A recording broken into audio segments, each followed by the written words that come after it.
La casa aprendió a no pronunciar su nombre antes que él. Desde que su padrastro cruzó la puerta por primera vez, Diego entendió que la existencia podía reducirse a un ruido molesto. El hombre no gritaba. No golpeaba la mesa. Su violencia era de otra clase, precisa, administrativa, impecable. Le quitó el cuarto, luego el apellido, luego las fotos. No confundas a la gente, decía. Y la gente dejó de confundirse. Diego dejó de existir. La noche en que los convocó fue fría, impropia del clima de Puebla en octubre. Dijo que había asuntos pendientes, que necesitaba ordenar papeles. El comedor estaba a media luz, la pared gris verdoso absorbía el brillo cansado del crepúsculo que se colaba entre las cortinas de encaje amarillento. La madre de Diego se sentó junto a su esposo con la postura de quien aprendió a sobrevivir sin preguntas, las manos entrelazadas sobre el regazo, los nudillos blancos de tanta tensión contenida. Diego quedó al final, donde siempre. Ni siquiera pusieron un plato frente a él esta vez. Era una reunión, no una cena familiar. Y él era el asunto a resolver. Aquí hay cosas que no conviene remover, empezó Héctor Garibay con esa voz controlada que usaba para todo, la misma con la que pedía sal en la mesa o con la que cancelaba existencias humanas de su realidad. El pasado es una tumba que hay que sellar bien. Sus dedos tamborileaban sobre un folder manila gastado, ese gesto que hacía cuando estaba a punto de ejecutar algo que ya había planeado durante semanas, durante meses tal vez. Habló de disciplina, de gratitud, de cómo los errores ajenos arruinan familias enteras. De cómo él había salvado a Rosa de la pobreza, de la vergüenza de ser madre soltera en una ciudad donde todos conocen a todos y los chismes viajan más rápido que las verdades. Luego miró al muchacho por primera vez en años. No a los ojos, porque eso habría implicado reconocerlo como persona, como ser humano digno de un intercambio visual. Lo miró como se mira un error tipográfico en un documento importante, algo que molesta pero que puede corregirse con una firma, con un trámite administrativo. Tú no eres mi responsabilidad, dijo mientras abría el folder con movimientos precisos. Y nunca lo fuiste. No fue una frase. Fue un decreto ejecutivo. Frente a un notario joven con lentes rectangulares que evitaba mirar al muchacho y dos testigos que nadie conocía, vestidos con trajes baratos que olían a naftalina, anunció que Diego quedaba fuera de cualquier registro. Beneficio o recuerdo familiar. Que había hablado con un juez conocido del Rotary Club. Que el apellido paterno del chico sería restaurado legalmente, lo que significaba que el apellido Garibay desaparecería de sus documentos oficiales. Que a efectos prácticos, Diego dejaba de pertenecer a esta familia desde ese momento en adelante. El notario colocó los papeles sobre la mesa de caoba como si fueran piezas de un altar burocrático. Documentos que deshacían años de convivencia forzada, que borraban fotografías que ya ni siquiera existían físicamente, que anulaban un vínculo que nunca fue real más allá del papel membretado y los sellos oficiales. Rosa firmó sin leer, con esa letra temblorosa que había desarrollado en los últimos años, cada trazo una rendición silenciosa. El muchacho no levantó la voz. El silencio era un idioma que conocía mejor que su padrastro, un idioma que había perfeccionado durante años de supervivencia callada. Había aprendido a moverse sin hacer ruido por los pasillos de baldosas, a respirar sin que se notara su presencia, a ocupar el menor espacio posible para no recordarle a ese hombre que seguía existiendo en su casa. Mientras firmaban, Diego recordó la noche del incendio. Tenía 14 años entonces. El olor a plástico quemado se había colado hasta su cuarto del segundo piso, ese cuarto que después Héctor le quitaría para convertirlo en su oficina personal con escritorio de nogal importado. La prisa por salir entre gritos ahogados, las órdenes secas de Héctor cortando el aire nocturno, no mires atrás, no preguntes, camina rápido. Recordó también la bodega cerrada con candado nuevo al día siguiente, brillante y fuera de lugar entre el hollín y las cenizas. Los recibos que desaparecieron del escritorio de Héctor cuando el hombre creía que nadie lo veía, quemándolos en el barril del patio trasero junto a las hojas secas del jacaranda. La historia oficial repetida hasta parecer verdad, pulida como piedra en el río. Fue un cortocircuito, decía Héctor a quien quisiera escuchar. Suerte que el seguro cubrió todo, gracias a Dios. Nadie conectó los puntos porque nadie quiso hacerlo en esta ciudad donde las apariencias valen más que las verdades incómodas. La gente no busca crímenes en casas respetables, en familias que van a misa de 7 los domingos en la parroquia de San Francisco. El muchacho se levantó cuando el notario pidió la última rúbrica, la firma final que sellaría su borrado. Todos esperaban que se fuera en silencio, que desapareciera como había desaparecido de las fotografías familiares, de las conversaciones en las cenas, de la memoria colectiva de esa casa de techos altos y secretos enterrados. Pero algo en Diego se había roto hacía tiempo, se había roto y había sanado diferente, más duro, más filoso, con bordes que cortaban. Si vamos a sellar tumbas, dijo con una voz que no había usado en años, una voz que salía desde un lugar profundo y oscuro, leamos las lápidas correctas. Puso sobre la mesa una carpeta negra que había estado cargando bajo el brazo izquierdo. Dentro había reportes de bomberos que Héctor creía destruidos, fotografías térmicas que mostraban patrones de ignición múltiple en 3 puntos distintos de la bodega. Un peritaje olvidado que nunca llegó a la aseguradora porque alguien lo interceptó. Y un audio antiguo grabado en un teléfono celular viejo que Diego había encontrado en una caja de cosas que su madre guardaba sin saber lo que contenían. La habitación se volvió estrecha de golpe. El aire mismo pareció espesarse, volverse denso como si el oxígeno se hubiera convertido en algo más pesado. Héctor intentó sonreír, esa sonrisa calculada que usaba para clientes importantes y funcionarios públicos, pero la sonrisa no encontró dónde apoyarse, se quedó colgando en su rostro como una máscara rota. Diego leyó despacio, muy despacio, saboreando cada palabra como se saborea una victoria que tardó años en llegar. Explicó cómo el incendio no fue accidente sino provocación deliberada. Como había empezado en 3 puntos simultáneos de la bodega, algo que el primer perito notó pero que nunca reportó oficialmente porque alguien lo convenció de guardar silencio con dinero o con amenazas. Como el seguro pagó rápido, demasiado rápido para ser normal, como si alguien hubiera aceitado el proceso con mordidas y favores políticos. Como un nombre fue borrado del acta policial esa misma semana, el nombre de Fernando Mora, socio de Héctor que había desaparecido justo después del incendio sin que nadie hiciera preguntas incómodas. Mostró el audio entonces, el archivo digital recuperado de un backup que Héctor creía formateado. La voz del hombre sonaba nítida en el silencio del comedor, ordenando a alguien cerrar la bodega antes de que lleguen, antes de que alguien pregunte por Fernando. Antes de que encuentren lo que quedó adentro entre las vigas carbonizadas. La justicia no llegó con sirenas de patrullas ni luces rojas y azules.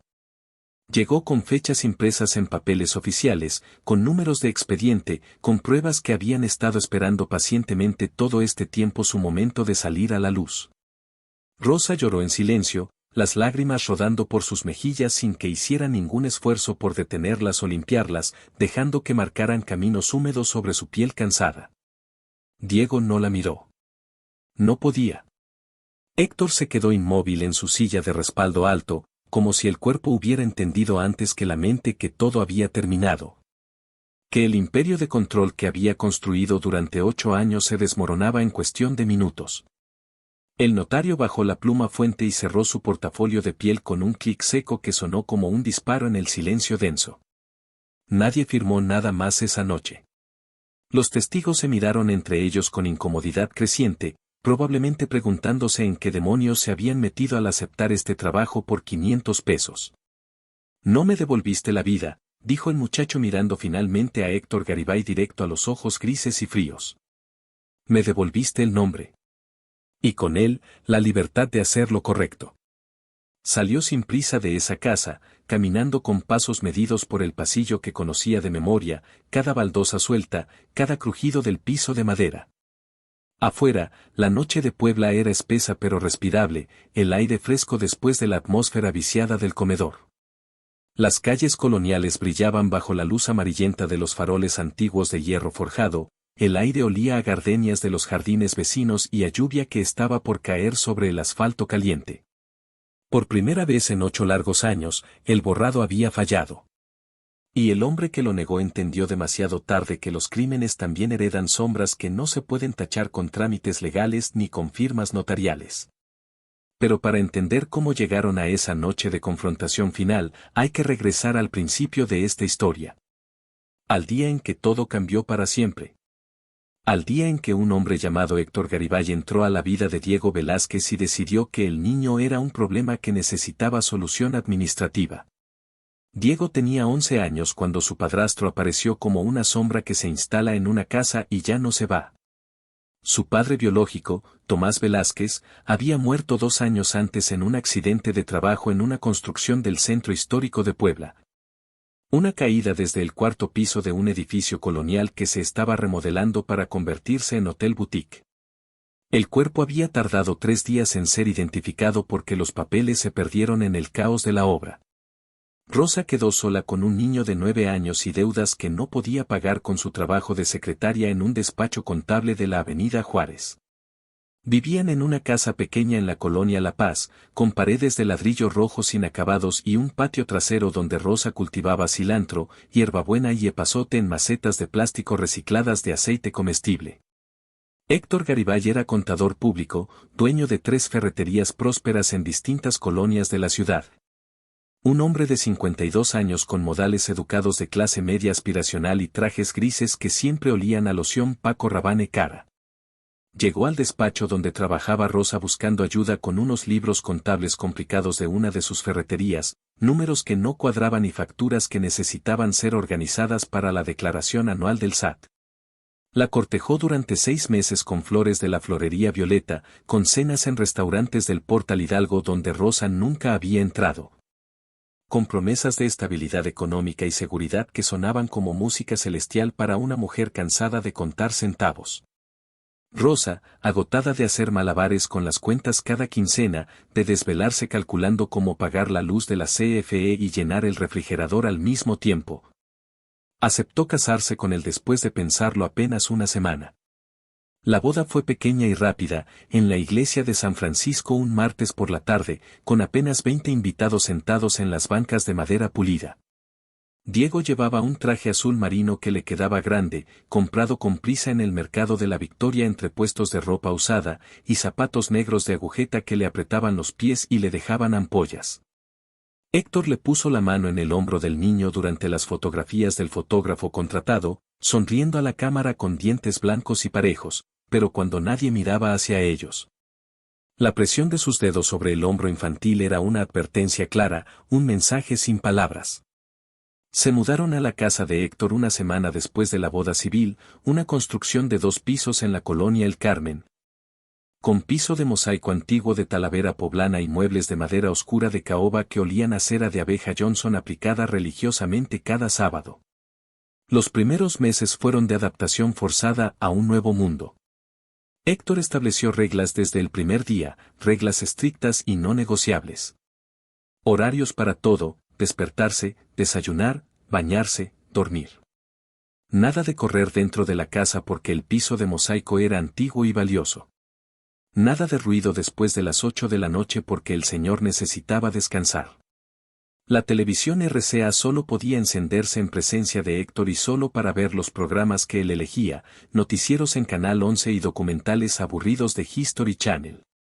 El cuarto de Diego estaba en el 2º piso al final del pasillo, pequeño pero con una ventana que daba a un jardín interior con un árbol de jacaranda que en primavera se llenaba de flores moradas. Era su refugio temporal. Ahí el niño podía leer los libros que su padre biológico le había regalado antes de morir, ediciones viejas de Julio Verne y Emilio Salgari con las pastas gastadas, podía dibujar en los márgenes de sus cuadernos escolares. Podía ser el mismo cuando todos en la casa dormían y el silencio le pertenecía. Pero Héctor no toleraba la existencia del niño. No era que fuera cruel de forma obvia o escandalosa. No le pegaba con el cinturón. No le gritaba insultos. Su crueldad era más sutil, más corrosiva, más efectiva a largo plazo. Era dejar al niño esperando en la puerta de la escuela primaria Benito Juárez cuando todos los demás niños ya se habían ido con sus familias. Olvidando deliberadamente que tenía que recogerlo bajo el sol ardiente de las 3 de la tarde. Era no comprarle útiles escolares nuevos al inicio del ciclo mientras presumía el coche Jetta último modelo que le regaló a Rosa para su cumpleaños. Era presentarlo a sus amigos del Club de Leones como el hijo de Rosa, nunca como su hijastro, nunca como parte de su nueva familia, siempre marcando una distancia verbal clara. Era borrar su nombre de las conversaciones familiares hasta que la gente naturalmente asumía que el niño no existía o no importaba. A los 13 años, Rosa quedó embarazada después de meses de intentarlo. Héctor estaba eufórico, radiante de una felicidad que Diego nunca le había visto. Sería su hijo, su verdadero hijo, su sangre, como lo repetía cada vez que alguien le preguntaba sobre el embarazo en las reuniones del Rotario o en las misas dominicales. Empezó a preparar el cuarto del bebé con una dedicación obsesiva. El cuarto de Diego. Una tarde de septiembre el muchacho llegó de la escuela secundaria técnica número 3 y encontró sus cosas empacadas en cajas de cartón corrugado apiladas en el pasillo estrecho como basura lista para tirar. «Te vas al cuarto de servicio», dijo Héctor sin levantar la vista del periódico Reforma que leía en la sala. «El bebé necesita espacio, necesita luz natural, necesita el cuarto grande». El cuarto de servicio era un espacio claustrofóbico de 3 por 3 metros junto a la lavandería, sin ventanas hacia el exterior, con una cama individual con colchón hundido y un foco desnudo de 60 watts que colgaba del techo manchado de humedad. Olía a detergente Ariel y a cloro, a encierro y a resignación. Rosa no dijo nada cuando vio las cajas.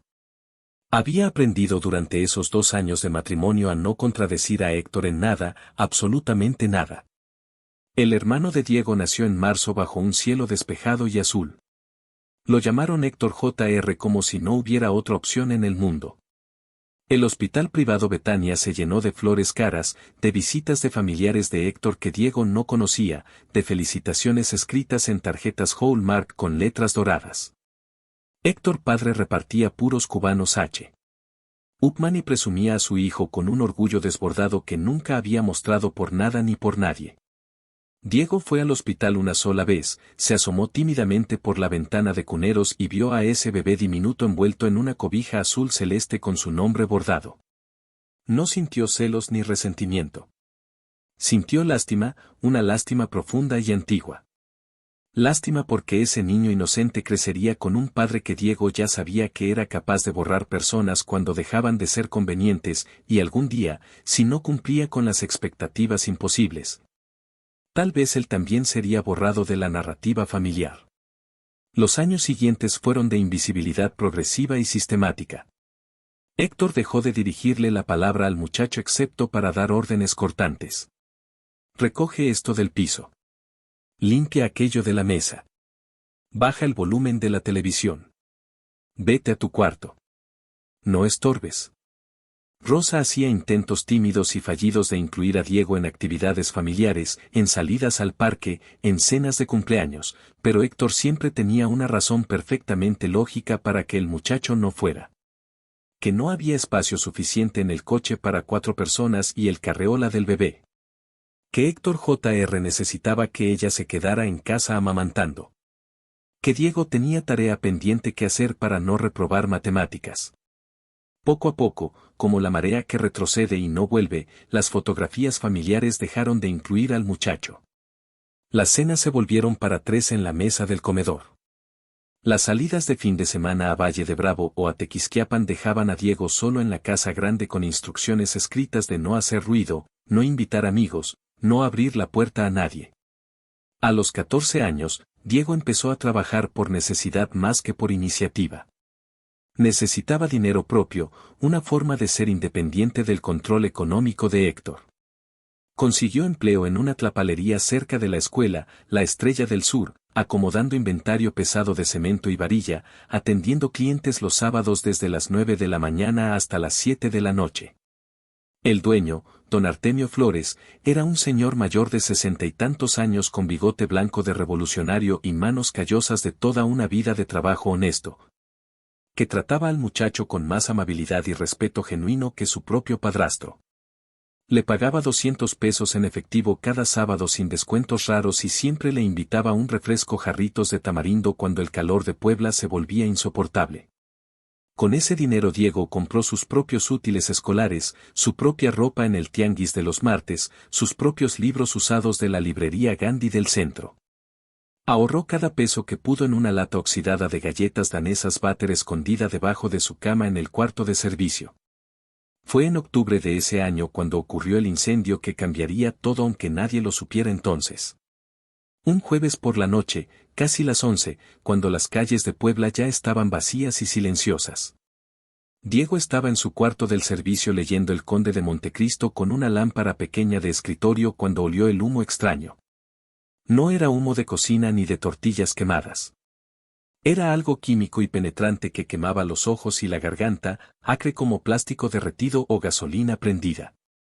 Salió al pasillo de baldosas frías y vio a Héctor bajando las escaleras deprisa con el teléfono celular pegado a la oreja, hablando en voz baja y tensa con alguien. Hay un problema serio en la bodega, decía mientras se ponía los zapatos sin amarrar las agujetas. Necesito que vengas ya, ahorita, en chinga. Colgó bruscamente cuando vio al muchacho parado ahí en pijama. Vístete rápido, ordenó sin explicaciones. Hay que salir de la casa inmediatamente. Diego despertó a su madre que dormía profundamente, ella tomó al bebé Héctor Jr. envuelto en cobijas de franela y salieron los cuatro a la calle empedrada. Desde ahí, parados en la banqueta bajo un farol que parpadeaba, se veía el resplandor naranja intenso a unas 6 cuadras de distancia hacia el oriente. La bodega principal de Héctor, donde guardaba inventario de las 3 ferreterías, herramientas, materiales de construcción, productos importados de China, estaba envuelta en llamas enormes que lamían el cielo nocturno y pintaban las nubes de un color cobrizo infernal. Los bomberos de la estación central llegaron 20 minutos después con las sirenas aullando, pero para entonces el edificio completo era una pérdida total, las vigas de acero retorcidas por el calor extremo, las paredes de bloc desmoronándose. Se quedaron en la calle hasta el amanecer viendo arder todo, Rosa llorando suavemente con el bebé dormido en sus brazos, Héctor con el rostro iluminado por las llamas danzantes, sin expresión visible. Como si estuviera calculando números y porcentajes en su cabeza mientras el fuego consumía su propiedad. Los días siguientes fueron extraños y llenos de movimiento constante. Vinieron investigadores de la aseguradora Banorte vestidos con trajes café, bomberos con uniformes amarillos preguntando detalles técnicos. Policías ministeriales tomando fotografías y midiendo distancias con cintas métricas. Héctor hablaba con todos con una calma impresionante, explicando pacientemente que había sido un cortocircuito en el cableado viejo del edificio que tenía más de 30 años. Mostró documentos perfectamente organizados en carpetas, planos arquitectónicos con sellos oficiales, reportes de mantenimiento atrasado que justificaban el accidente. Todo estaba perfectamente documentado, demasiado perfectamente para ser espontáneo. El seguro procesó el reclamo en 3 semanas exactas, algo que don Artemio le comentó a Diego que era imposiblemente rápido según su experiencia. Algo huele muy mal ahí, muchacho, le dijo el viejo mientras barríamos el aserrín del piso de la tlapalería. Pero cuando hay dinero grande de por medio, la gente prefiere no oler nada, se hacen de la vista gorda.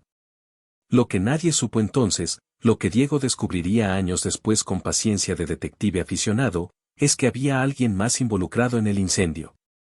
Un socio comercial de Héctor llamado Fernando Mora, un hombre delgado de 40 años con bigote fino que manejaba la parte de importaciones y distribución de las ferreterías. Fernando tenía deudas enormes de juego, deudas que crecían cada semana con intereses de usura, con gente peligrosa del barrio de la Libertad que no acepta excusas ni promesas vacías. Había estado desviando dinero de la sociedad durante meses, alterando facturas, inventando gastos falsos, robando lentamente. Héctor lo descubrió revisando los libros contables una noche y en lugar de denunciarlo con las autoridades, vio una oportunidad de oro. Convenció a Fernando de provocar el incendio intencional, cobrar el seguro inflado con valores exagerados de mercancía, saldar todas las deudas del juego y dividir lo que quedara 50-50. Pero Fernando Mora nunca recibió su parte del dinero.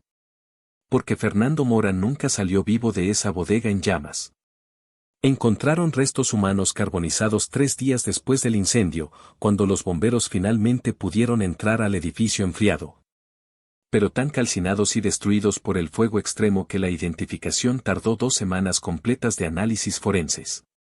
Cuando finalmente confirmaron mediante registros dentales que era Fernando Mora, Héctor ya había tejido una historia perfecta e irrefutable. Fernando había ido a revisar inventario esa noche sin avisar a nadie, algo que hacía frecuentemente según testigos pagados. El cortocircuito lo atrapó dentro sin tiempo de escapar. Una tragedia terrible. Un accidente laboral lamentable. Héctor fue al funeral en el Panteón Municipal, consoló a la viuda joven con palabras suaves, pagó todos los gastos del sepelio incluyendo el ataúd de metal y las coronas de flores. Nadie sospechó nada raro. ¿Por qué sospecharían del empresario respetable, miembro del Rotary, que acababa de perder su bodega principal y su socio de confianza en la misma noche horrible? Pero Diego empezó a notar cosas pequeñas que no cuadraban. Inconsistencias menores que se acumulaban.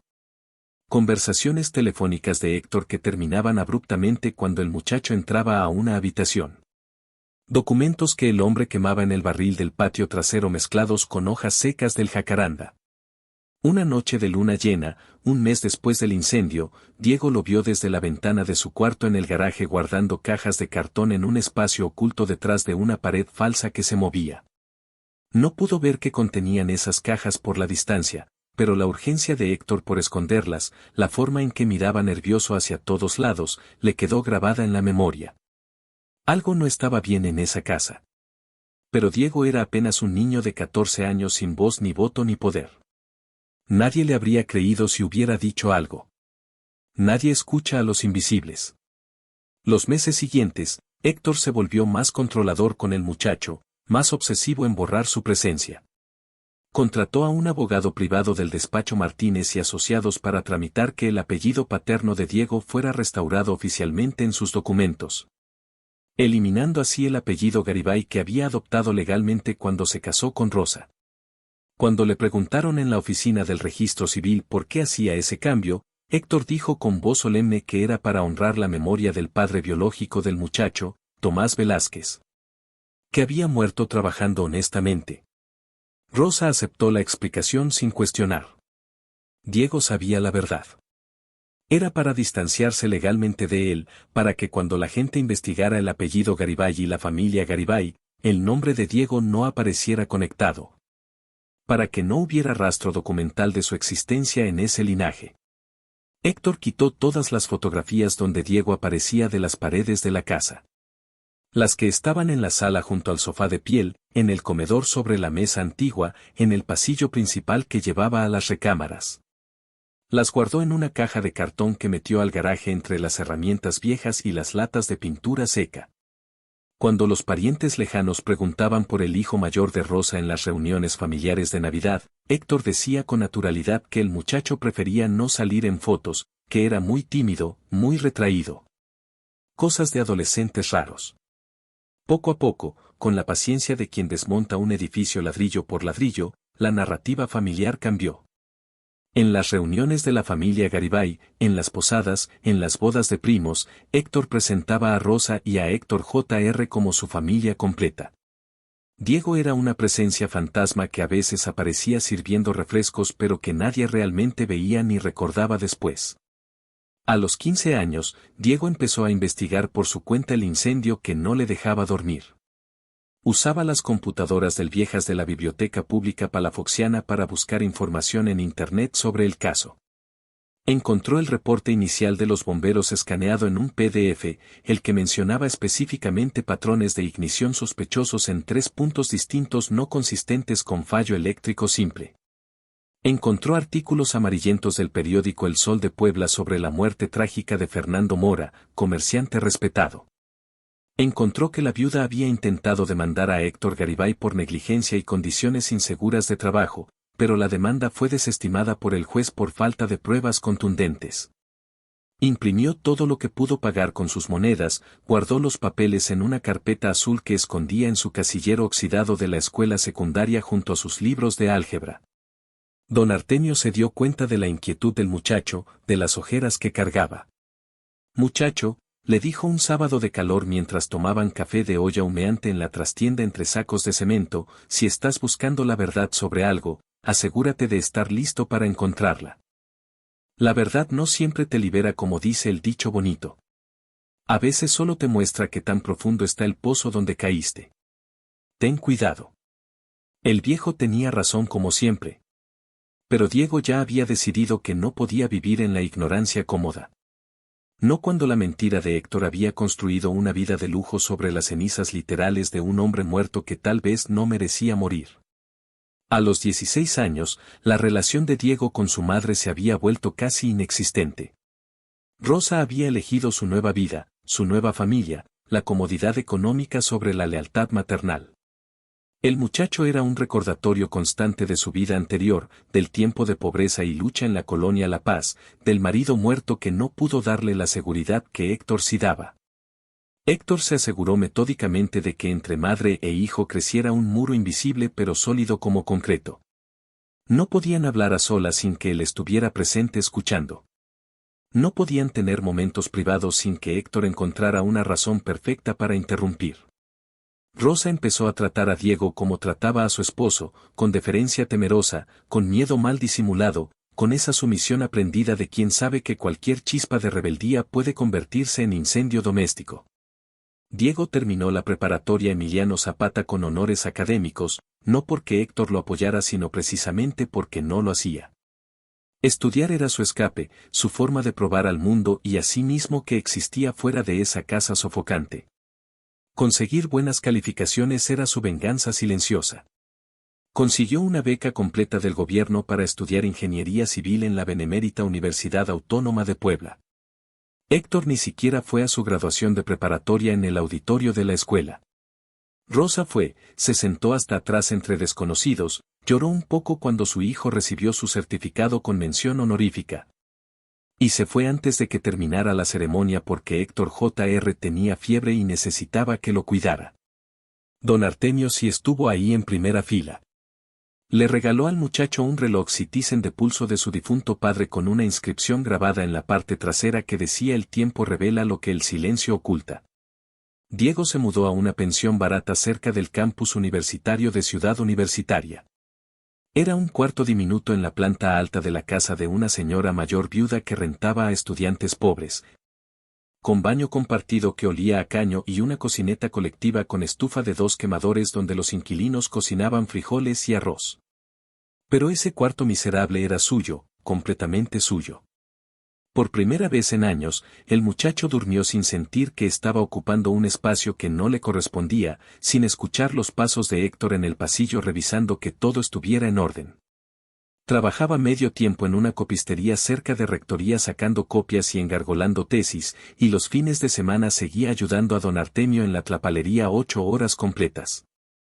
Enviaba dinero a su madre cuando podía, 300 pesos cada mes, no porque ella lo pidiera ni lo necesitara, sino porque era su forma de mantener un hilo delgado, por transparente que fuera, con la única familia que conocía. Durante esos años de universidad llenos de libros de mecánica de suelos y cálculo estructural, Diego siguió investigando el incendio con la obsesión de quien busca justicia o venganza o tal vez ambas. Más viejo, con más recursos aunque mínimos, con más acceso a información. Consiguió copias piratas de reportes periciales privados que nunca habían sido públicos, pagando 500 pesos a un empleado corrupto de la fiscalía.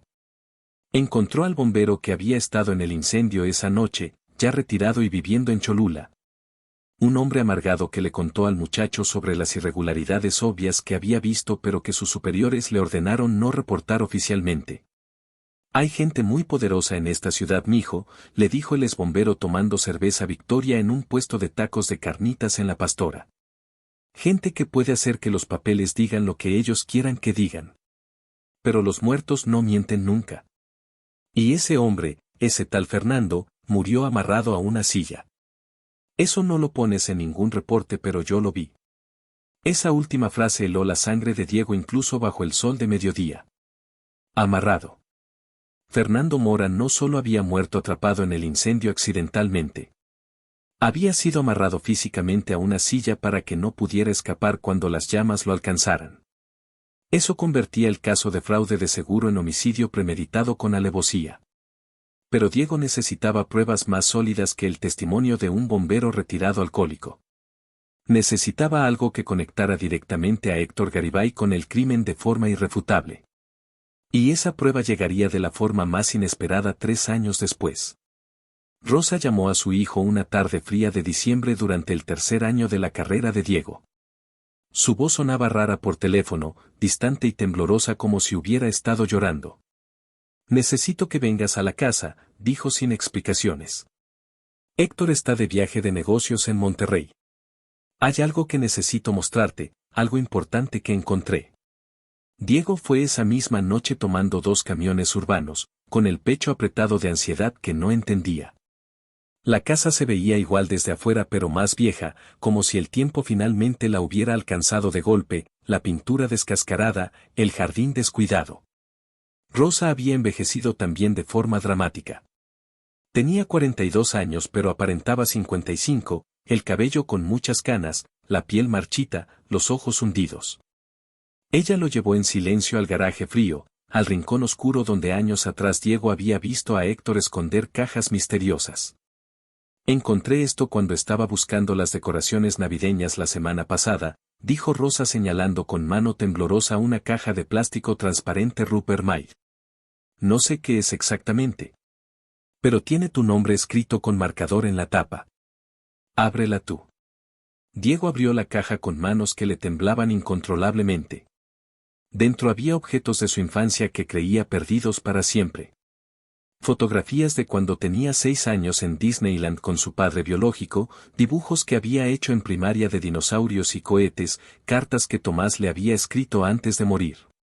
Pero también había algo más perturbador. Un teléfono celular Motorola viejo, de esos con teclado físico que se usaban hace 10 años. Diego lo encendió con el corazón latiéndole en los oídos. Milagrosamente tenía batería suficiente. O tal vez no era milagro. Tal vez Héctor lo mantenía cargado por alguna razón oscura. En ese teléfono celular estaba toda la verdad. Mensajes de texto entre Héctor y Fernando planeando el incendio con detalles específicos. Grabaciones de audio de conversaciones telefónicas donde discutían horarios, cantidades de gasolina, puntos de ignición. Una grabación en particular destrozó algo dentro de Diego. Fernando llorando con voz desesperada, diciendo que ya no podía hacerlo, que era un crimen grave, que irían a la cárcel.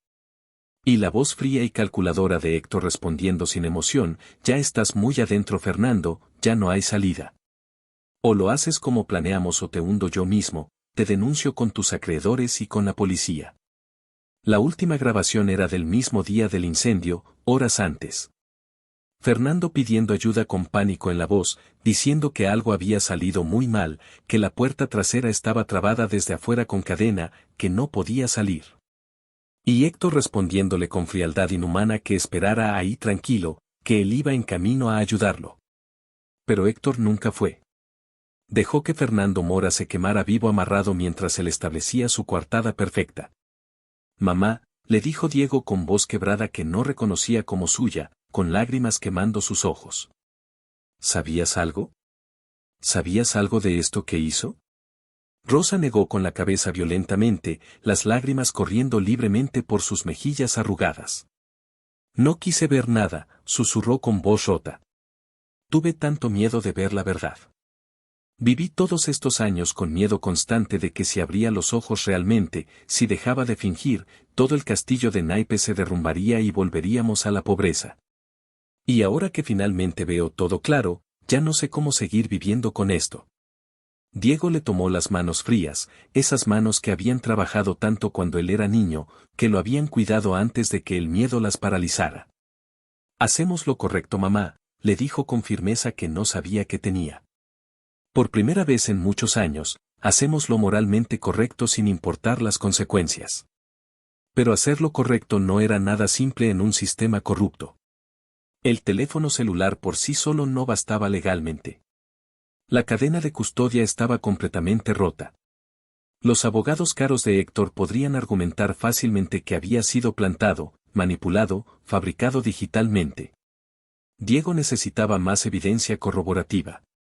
Necesitaba testimonios de testigos vivos, documentos oficiales con sellos, algo que apoyara lo que el teléfono contenía.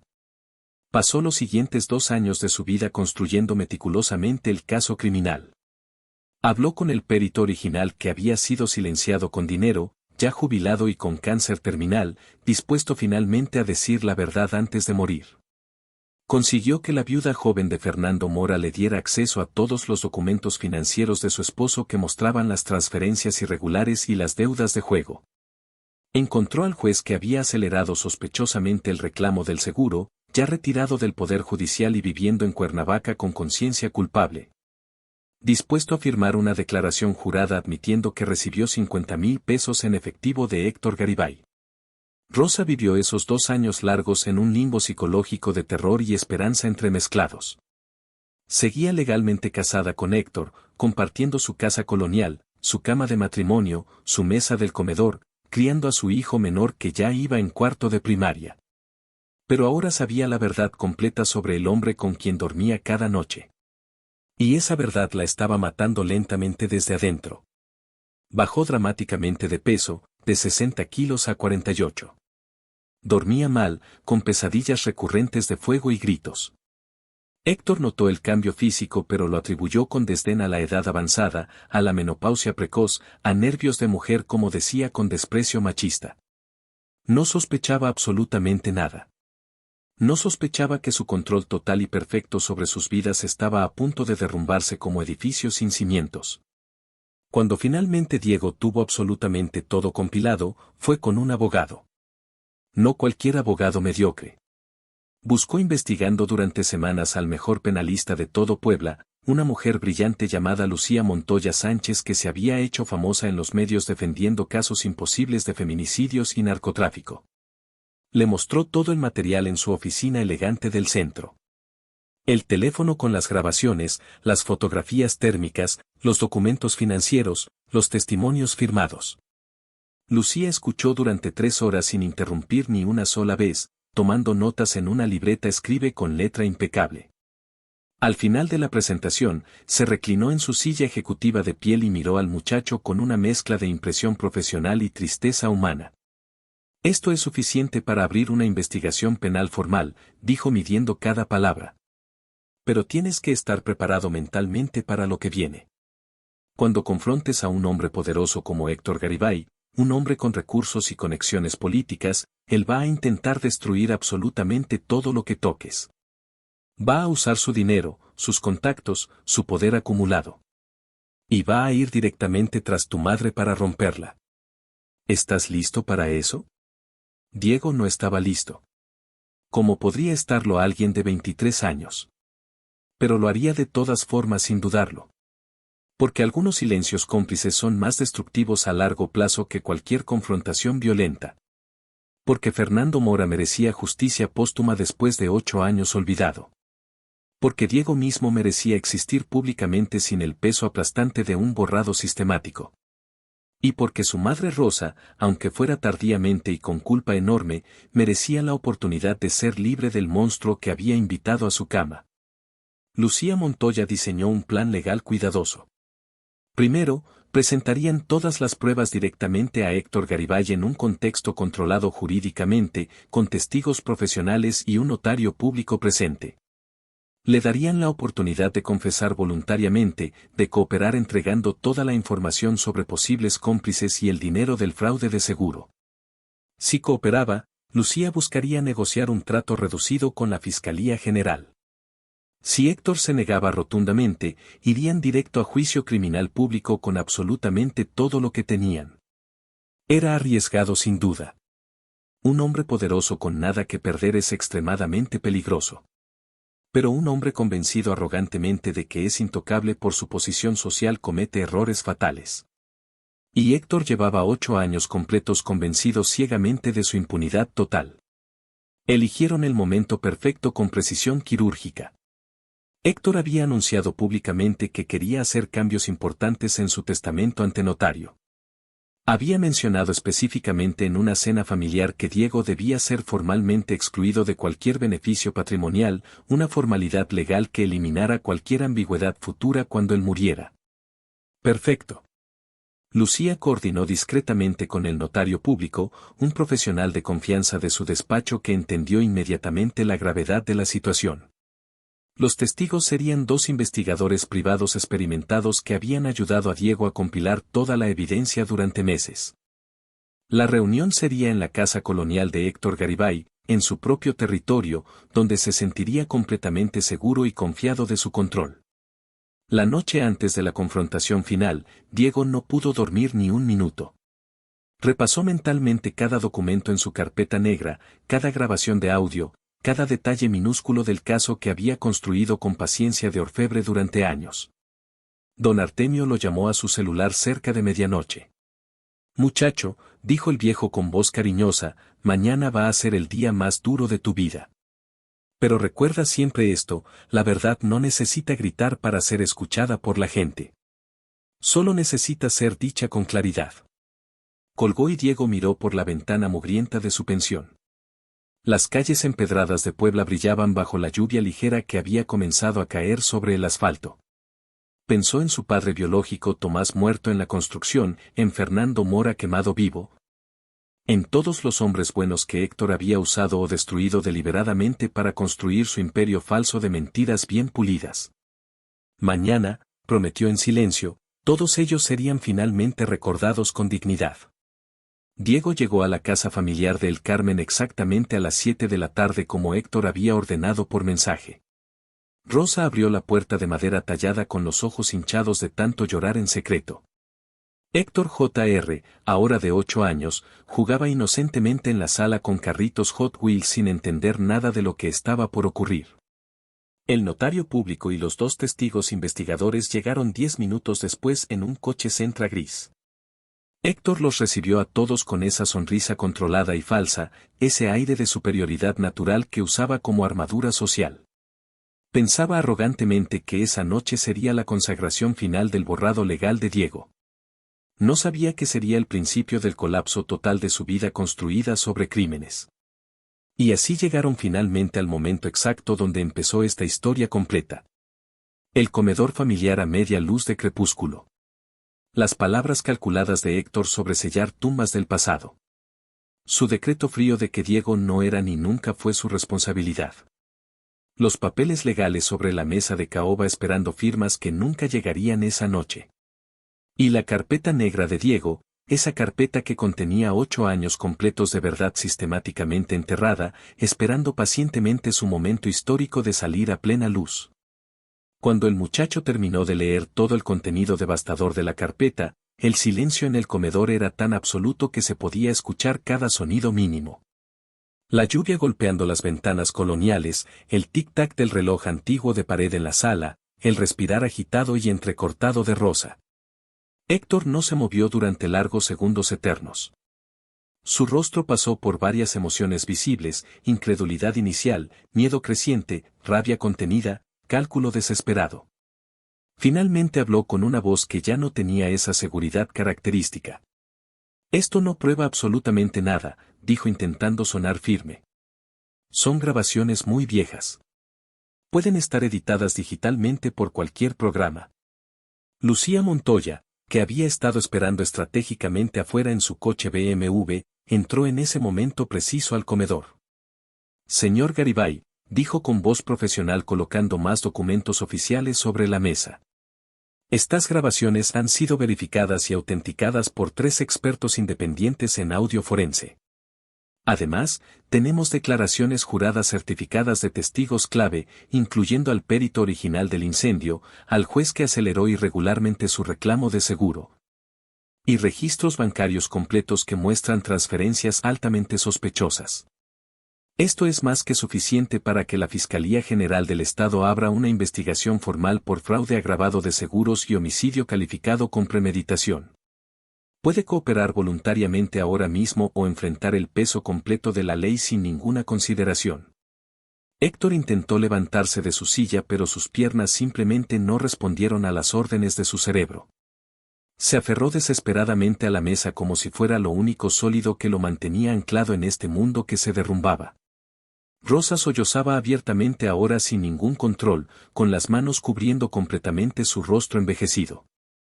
Héctor Jr. había dejado de jugar con sus carritos y los miraba a todos desde la sala con ojos confundidos, sintiendo la tensión terrible sin poder comprenderla.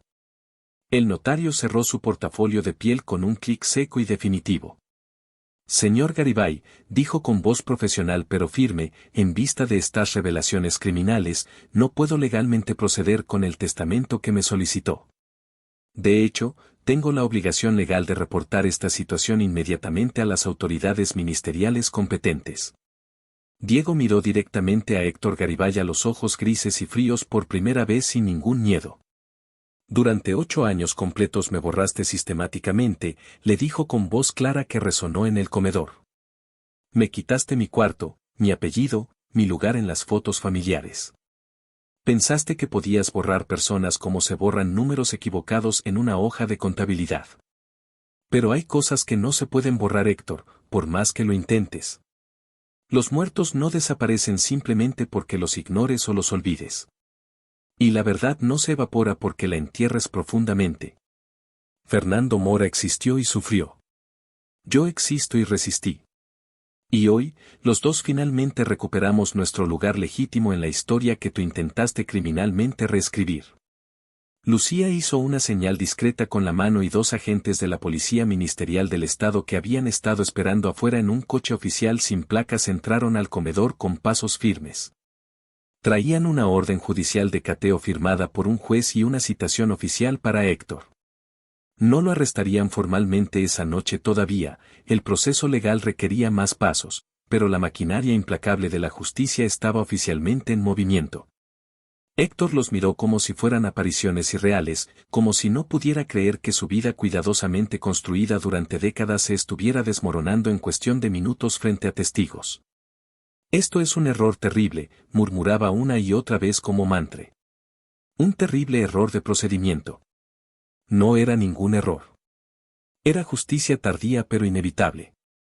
Era la verdad haciendo lo que la verdad siempre termina haciendo eventualmente si esperas lo suficiente, salir a la luz sin pedir permiso. Los agentes ministeriales le explicaron con paciencia sus derechos constitucionales, tomaron copias certificadas de todos los documentos que Lucía había traído, fotografiaron la escena. Y se fueron con la promesa formal de que volverían pronto con más preguntas. Héctor se quedó sentado inmóvil en el comedor, con la cabeza entre las manos temblorosas. Un hombre que había sido absolutamente intocable hace apenas una hora y que ahora veía impotente como su imperio corrupto se desmoronaba ladrillo por ladrillo. Diego se acercó finalmente a su madre que lloraba en silencio. Rosa lo miró con ojos llenos de dolor profundo y remordimiento tardío.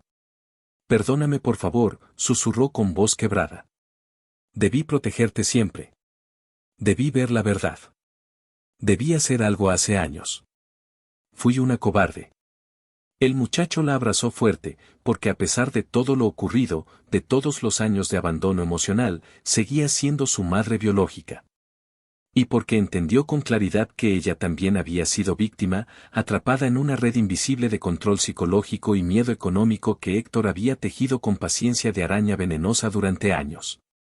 No es solamente tu culpa, mamá, le dijo con voz suave. Él nos manipuló a todos sistemáticamente. Pero ahora finalmente podemos empezar de nuevo desde cero. Diego salió de esa casa colonial por última vez como habitante. Las siguientes semanas y meses serían un torbellino agotador de investigaciones ministeriales, declaraciones ante fiscales, audiencias preliminares en juzgados.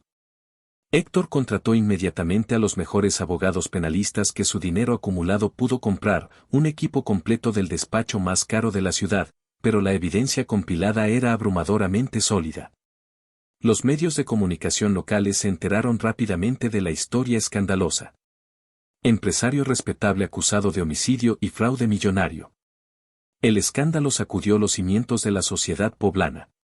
Las 3 ferreterías de Héctor perdieron clientes masivamente. Sus amigos del Rotary Club y de la iglesia parroquial lo abandonaron como ratas de barco hundiéndose. El aislamiento social total que él le había impuesto cruelmente a Diego durante años ahora lo experimentaba él mismo multiplicado por 1000. Rosa tomó la decisión más difícil y valiente de toda su vida. Pidió el divorcio legal después de 8 años de matrimonio. Se mudó con su hijo menor a un departamento pequeño y modesto en la colonia Santiago, lejos de la casa colonial manchada de crímenes.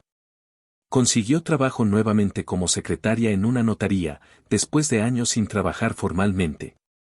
No era nada fácil. Había pasado casi una década sin trabajar fuera de casa.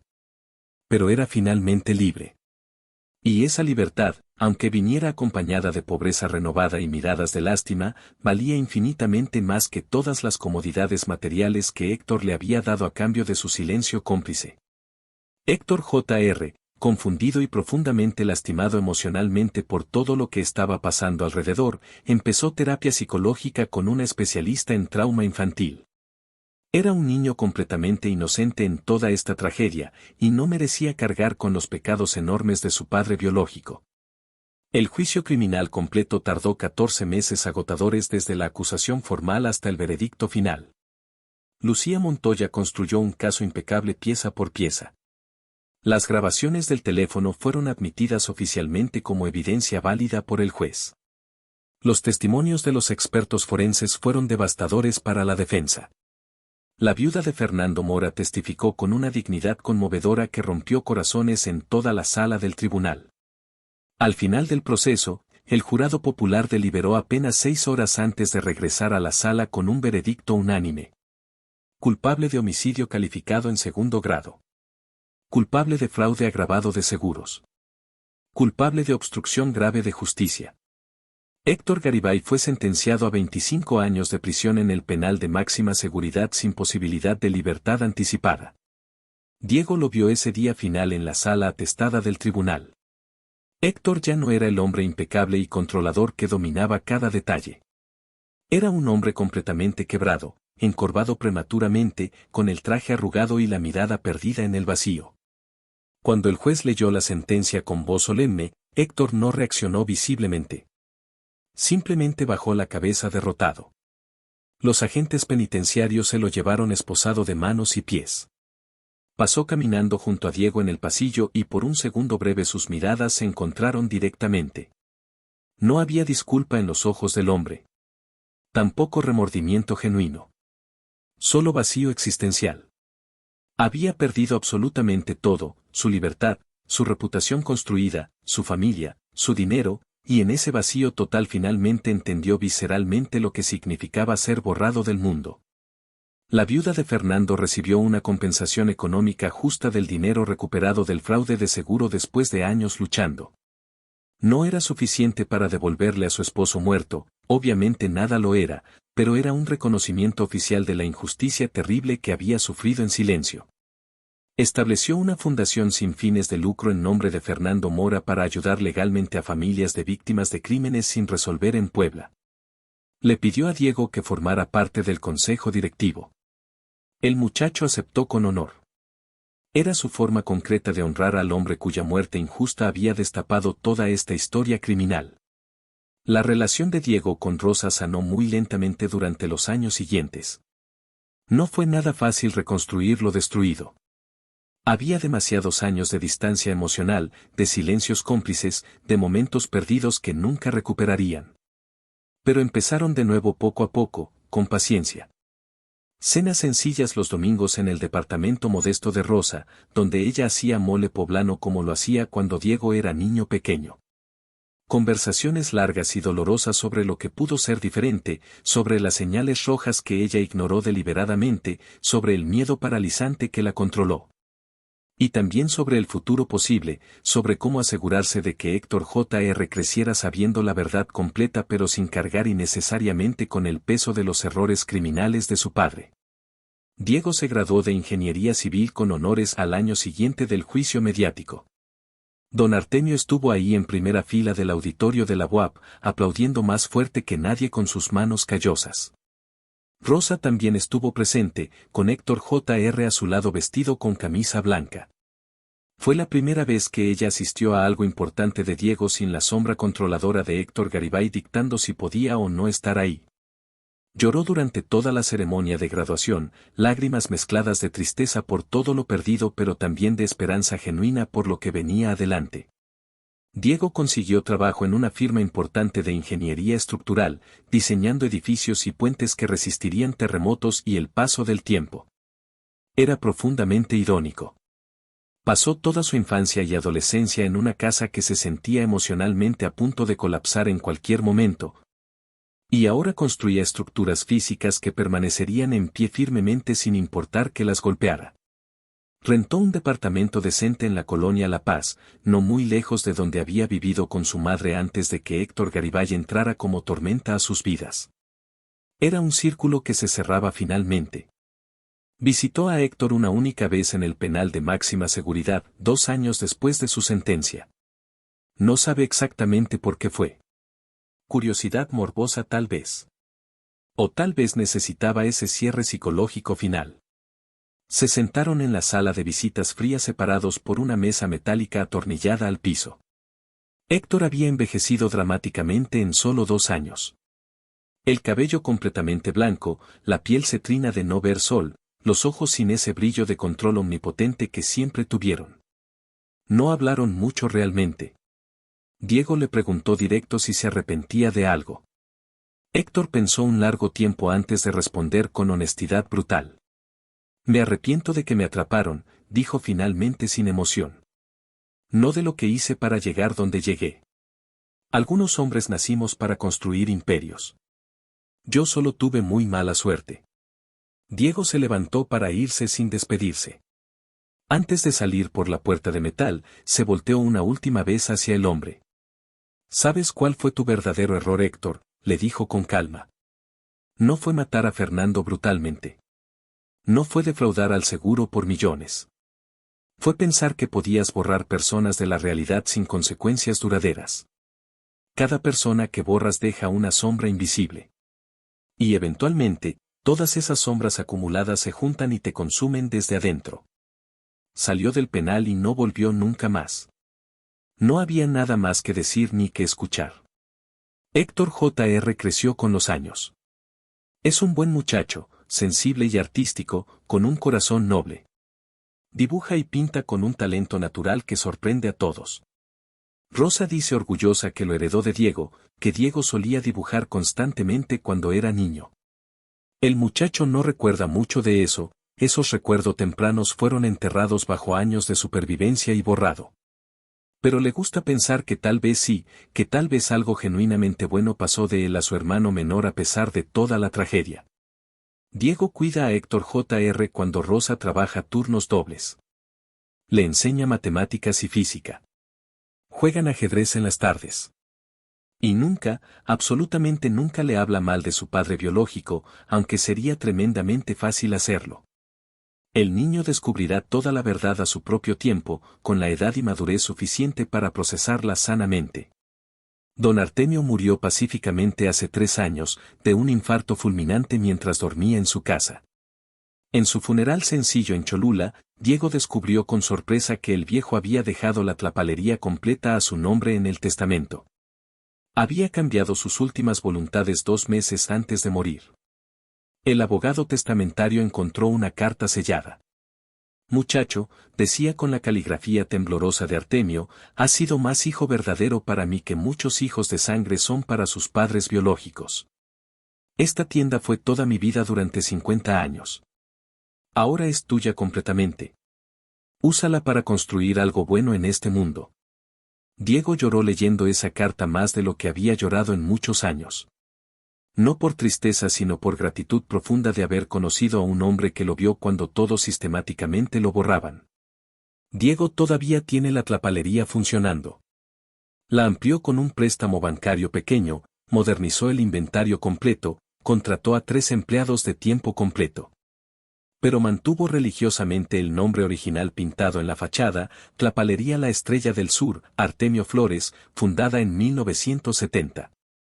Es su forma de honrar permanentemente al hombre que le enseñó que la bondad genuina existe en el mundo, que no todos los padres son necesariamente biológicos. Que la familia verdadera se construye con acciones consistentes, no con sangre compartida. Los sábados por la mañana, Diego aún atiende personalmente el mostrador. Le gusta el olor a pintura fresca, a madera de pino, a aceite de motor. Le recuerda que hay formas honestas de construir cosas en este mundo, que no todo es fraude y control. A veces en las noches tranquilas piensa en cómo habría sido su vida si su padre biológico Tomás no hubiera muerto en ese accidente. Si Héctor Garibay nunca hubiera entrado a sus vidas como depredador. Si su madre hubiera sido más fuerte emocionalmente, más capaz de defenderse y defenderlo. Pero esos pensamientos hipotéticos no llevan a ningún lugar productivo.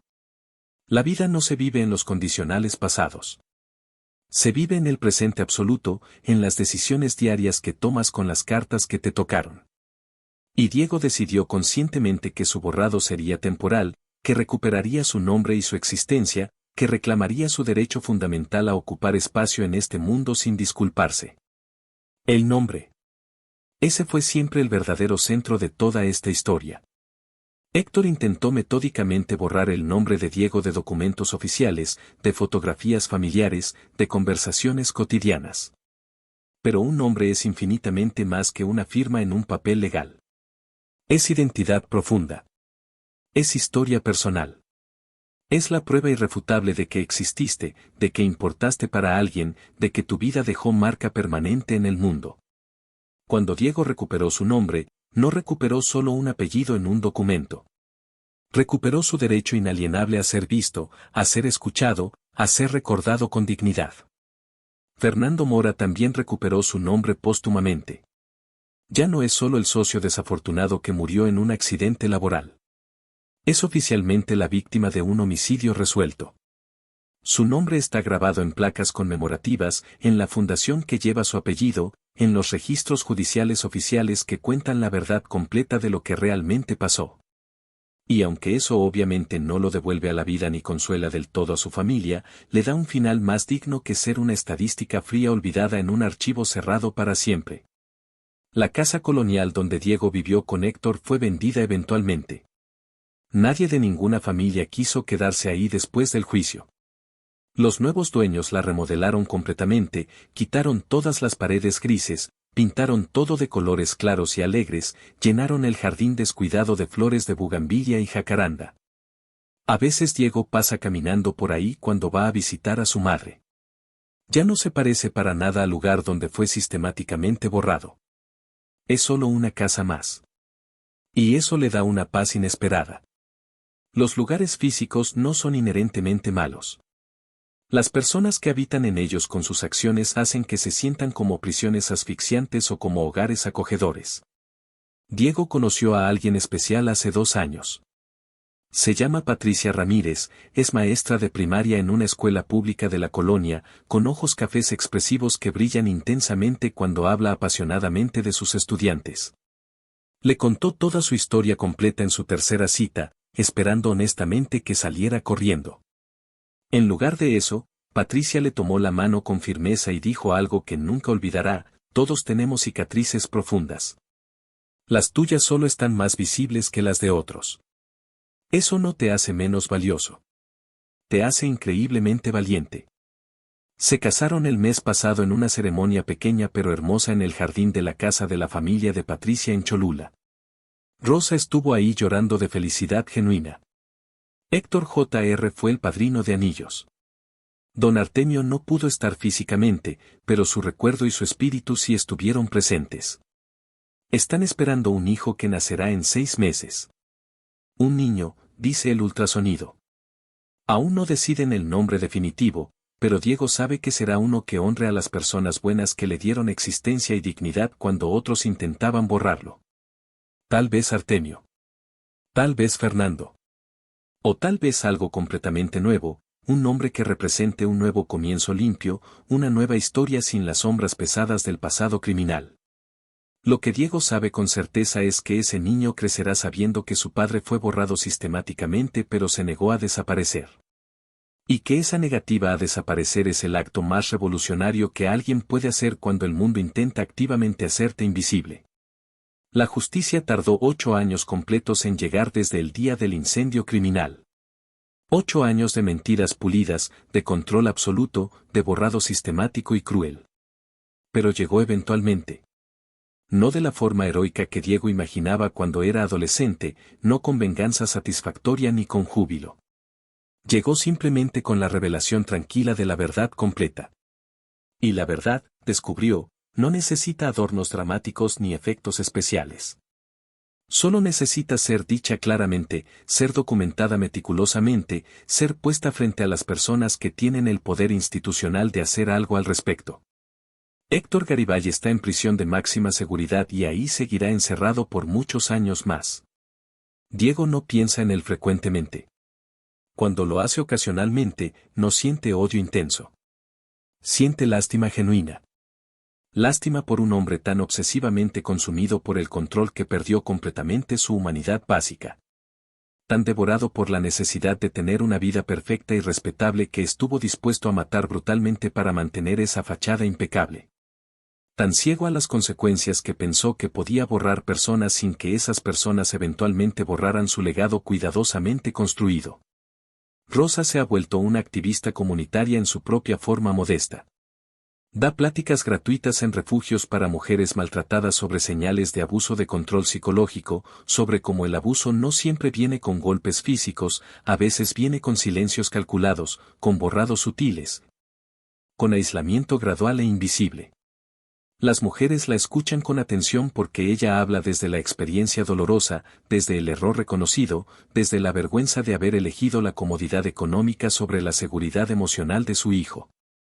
Y en esa vergüenza compartida honestamente, encuentra algo de redención personal. Diego la acompaña a veces a esas pláticas. Cuenta su propia historia. Y ve en los ojos de otros niños presentes el reconocimiento liberador de que no están solos en su sufrimiento.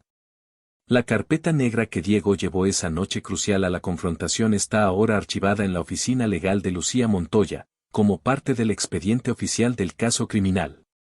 A veces Diego piensa en hacer una copia, en guardarla para su hijo que está por nacer, para que algún día entienda completamente de dónde viene, qué batallas terribles luchó su padre. Pero también piensa que tal vez es mejor dejar que esa carpeta se quede en el pasado donde pertenece. Que la nueva generación no cargue innecesariamente con el peso de las sombras viejas y pesadas. Que empiecen limpios, con la libertad absoluta de ser quienes elijan ser sin fantasmas ancestrales persiguiéndolos. El tiempo, ese personaje silencioso que observa todo pacientemente, finalmente jugó a favor de Diego. Héctor pensaba que el tiempo borraría la evidencia incriminatoria, que haría que la gente olvidara convenientemente, que convertiría su crimen en historia muerta sin importancia. No contaba con que el tiempo también preserva cosas. Preserva grabaciones en teléfonos olvidados. Preserva documentos en archivos descuidados. Preserva la memoria de testigos que no pueden vivir eternamente con la culpa. El tiempo es infinitamente paciente. Y eventualmente, el tiempo revela absolutamente todo sin excepción. Hay noches en que Diego se despierta pensando en el cuarto de servicio donde vivió durante años terribles. Ese espacio claustrofóbico de 3 por 3 metros sin ventanas que olía a detergente industrial. Y se da cuenta de que aunque físicamente salió de ahí hace años, parte de él nunca abandonó realmente ese cuarto. Esa parte que aprendió a ser invisible, a no hacer ruido existencial, a no ocupar espacio. Está aprendiendo gradualmente a dejar ir esa parte dañada. Es difícil. Los patrones de supervivencia se quedan grabados profundamente en el cerebro. Pero cada día que se permite existir plenamente, cada vez que dice su nombre completo con orgullo, cada momento en que ocupa espacio sin disculparse, esa parte herida se hace un poco más pequeña. Patricia lo ayuda enormemente. Cuando lo ve encogerse instintivamente en situaciones sociales, cuando lo descubre disculpándose por cosas que no requieren ninguna disculpa, lo toma de la mano y le recuerda con amor, tienes derecho a estar aquí. Tienes derecho a ser visto. Tienes derecho a tener necesidades y a expresarlas. Es un trabajo constante y agotador, desaprender años de borrado. Pero vale completamente la pena. Porque vivir invisible no es realmente vivir. Es simplemente sobrevivir día a día. Y Diego ya sobrevivió suficiente. Ahora quiere vivir plenamente. La tlapalería se ha convertido en mucho más que un negocio rentable. Es un refugio para muchachos como Diego era.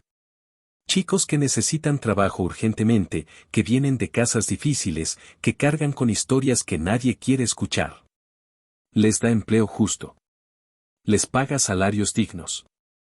Y más importante que todo, los ve como personas.